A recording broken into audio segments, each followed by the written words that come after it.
BFM Business. Toute l'info éco et business à la mi-journée. 60 minutes business.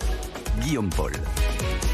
Allez, midi 20, on est de retour dans 60 minutes business. Alors je vous le disais, oui, chiffres à l'appui, ça repart dans l'immobilier. On a eu des chiffres là il y a 24 heures de meilleurs agents qui nous dit hausse des prix en moyenne en France de plus 0,2% en avril par rapport à mars. Et ça repart aussi dans les grandes villes, nous dit meilleurs agents.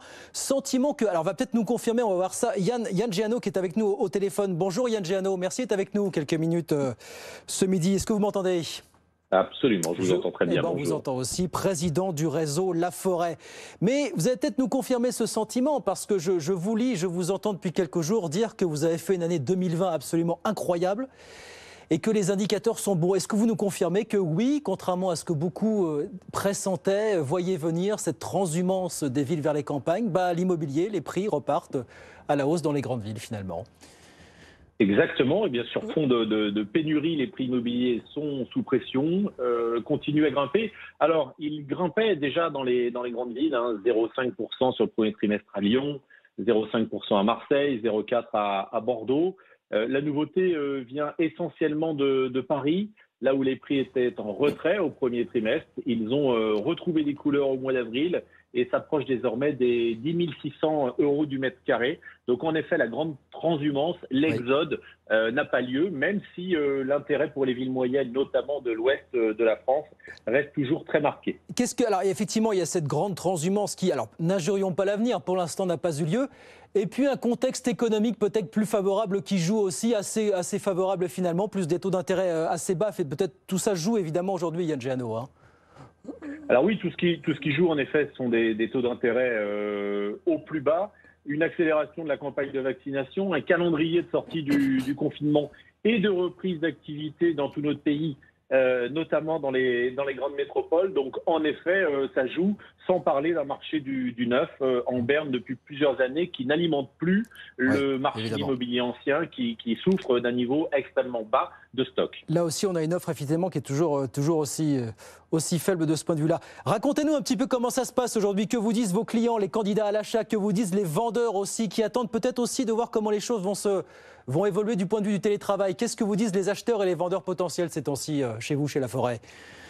Alors, première chose, les acquéreurs sont de retour dans toutes les catégories. Évidemment, ce sont les primo-accédants aujourd'hui, moins de 30 ans, et les investisseurs qui donnent le rythme au marché. Aujourd'hui, l'investissement locatif, c'est près de 3 acquisitions sur 10 dans l'ancien depuis le début de l'année. Et puis, les secondo-accédants et les résidences secondaires ou mi-secondaires, mi-principales qui viennent compléter le panorama avec toujours cette envie de verdure, cette envie de pièces en plus, cette envie d'extérieur, mais également d'infrastructures, de loisirs, de culture, d'emploi et d'éducation. Vous nous confirmez que, c'est ce que je disais du point de vue des vendeurs, on attend un petit peu de voir finalement. On s'est posé la question de savoir si dans ce contexte on allait vendre certains biens immobiliers dans ces grandes villes.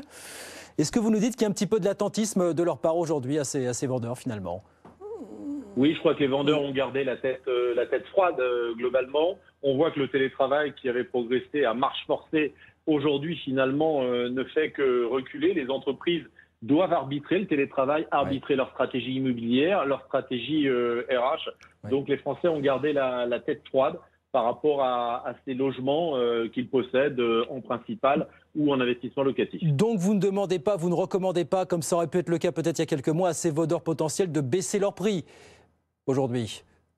Alors écoutez, la baisse des prix, elle est toujours d'actualité sur les très grandes surfaces, les très grands appartements en environnement urbain, là où on a vu les CSP+, qui très rapidement sont sortis des grandes villes pour aller vers des maisons en périphérie ou bien plus loin, mais sur les petites surfaces et les surfaces moyennes, studio 2 pièces, 3 pièces et 4 pièces.